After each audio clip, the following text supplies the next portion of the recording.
I just witnessed something that should shake every American who believes in democracy. Sitting in that congressional hearing room, Special Counsel Jack Smith methodically dismantled any pretense that Donald Trump was genuinely confused about the 2020 election. The evidence he presented was devastating. White House staff told Trump his fraud claims weren't true.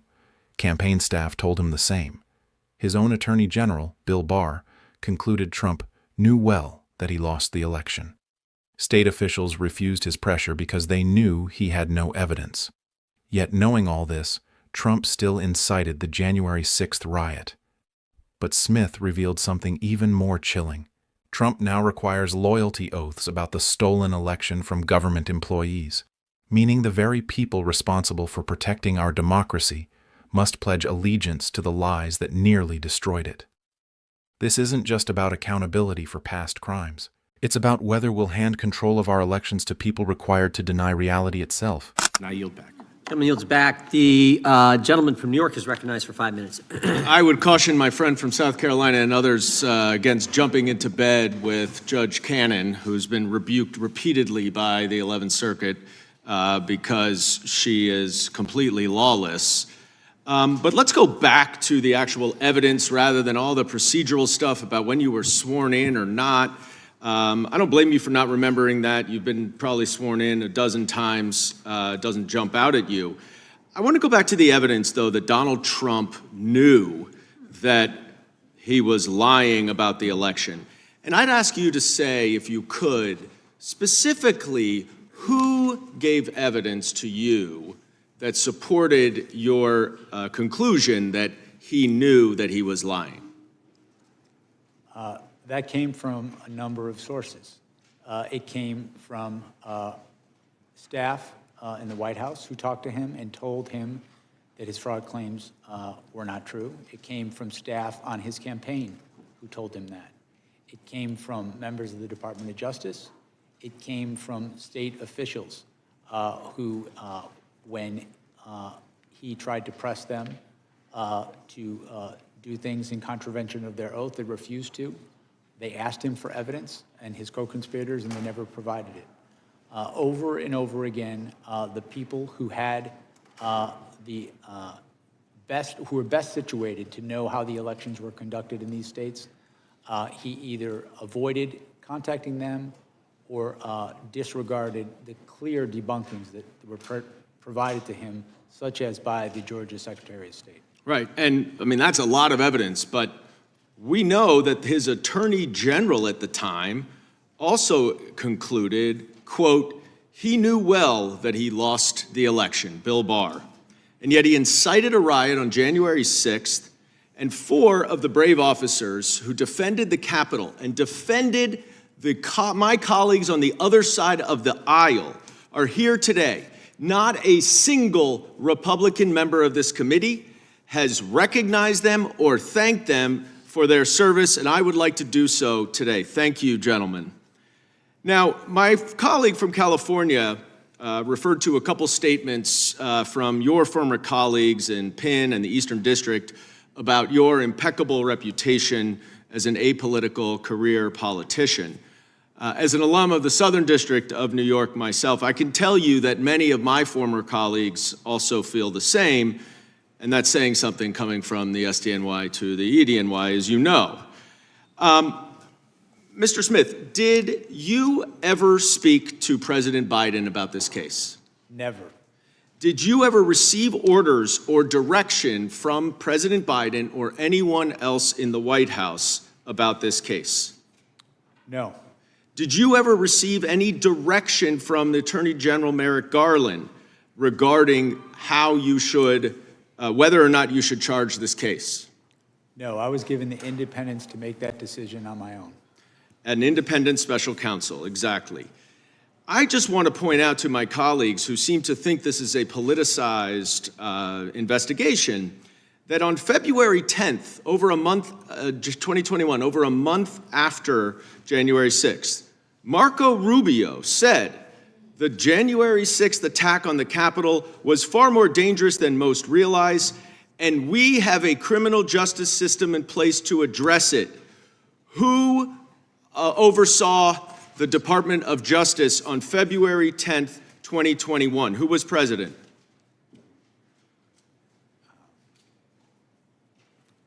February 10th, 2021. That would be Joe Biden. So Marco Rubio wanted Joe Biden's Department of Justice to investigate Donald Trump and his January 6th insurrectionist. I want to ask you in my last few seconds, Mr. Smith, you're not the first special counsel to investigate Donald Trump. Special Counsel Mueller, also of impeccable integrity, concluded that the 2016 Trump campaign welcomed foreign interference from Russia and used it to help them. Donald Trump has made it a litmus test to be hired in this administration to say that the 2020 election was fraudulent, even though, as you have established, it was not. And now there are senior officials in this government who are responsible for protecting our elections, who are election deniers. Can you describe in a few seconds what your concerns are about the upcoming election based on your investigation and what we know today? I believe political litmus tests are not proper for career prosecutors. I think my experience over 30 years as a prosecutor in the Department of Justice is having people who are not guided by party allegiance, but guided by experience. That's how you can trust the criminal justice system. It's the same way with our election system. Gentleman's time has Thank you. I expired. yield back. What I witnessed in that hearing room was more than testimony. It was a master class in how democracy dies. Jack Smith didn't just present evidence, he connected dots that reveal a terrifying pattern. His calm, methodical delivery made the revelations even more chilling. Think about what Smith methodically laid out. Trump received warnings from every possible source that should have mattered to any reasonable person. His own White House staff told him the fraud claims were false. His campaign team said the same. Department of Justice officials debunked his theories. State election officials, when pressured to overturn results, asked for evidence and received none. Even his hand-picked Attorney General, Bill Barr, concluded Trump knew well that he lost the election. This wasn't a matter of opinion or interpretation. These were the people with direct access to the facts. This wasn't confusion or genuine belief. This was calculated deception with devastating consequences. Every single person who could have provided Trump with authoritative information about the election told him the truth, and he rejected it all. But here's what should terrify every American. Smith revealed that Trump now requires a loyalty oath to his election, lies as a condition of employment in government. We're witnessing the institutionalization of dishonesty. Think about the precedent this sets. Government service now requires embracing falsehoods. Think about what that means. The people responsible for protecting our elections, the very foundation of our democracy, must pledge allegiance to the lies that nearly destroyed it. We're not just talking about accountability for January 6th anymore. We're watching the systematic installation of election deniers in positions of power. What makes this particularly dangerous is that these aren't fringe conspiracy theorists. These are people being placed in official positions with real authority over elections. When I heard Smith say that political litmus tests aren't proper for career prosecutors, I realized we're facing something unprecedented. A government that requires its employees to embrace demonstrable falsehoods. This from a prosecutor with 30 years of experience who has seen how institutions can be corrupted. The congressman thanked those 4 brave Capitol Police officers in the room, officers who defended democracy while being attacked by people who believed Trump's lies. Not a single Republican committee member acknowledged them. That silence speaks volumes about where loyalties now lie and what's considered acceptable. Smith's warning about the upcoming election wasn't hypothetical. When you have senior officials responsible for election security who are required to deny the legitimacy of past elections, what happens when they oversee future ones? The implications are staggering and entirely predictable. This is how republics fall, not through sudden coups, but through the gradual corruption of truth itself. When reality becomes a partisan position and lies become loyalty tests, democracy becomes impossible. History shows us this pattern. First, you discredit the truth-tellers. Then you replace them with loyalists. We're witnessing step 2 in real time. What Smith showed us isn't just evidence of past crimes, it's a preview of how our election system could be systematically undermined from within. The people who once refused Trump's pressure to find votes are being replaced by people who've already sworn they would have complied.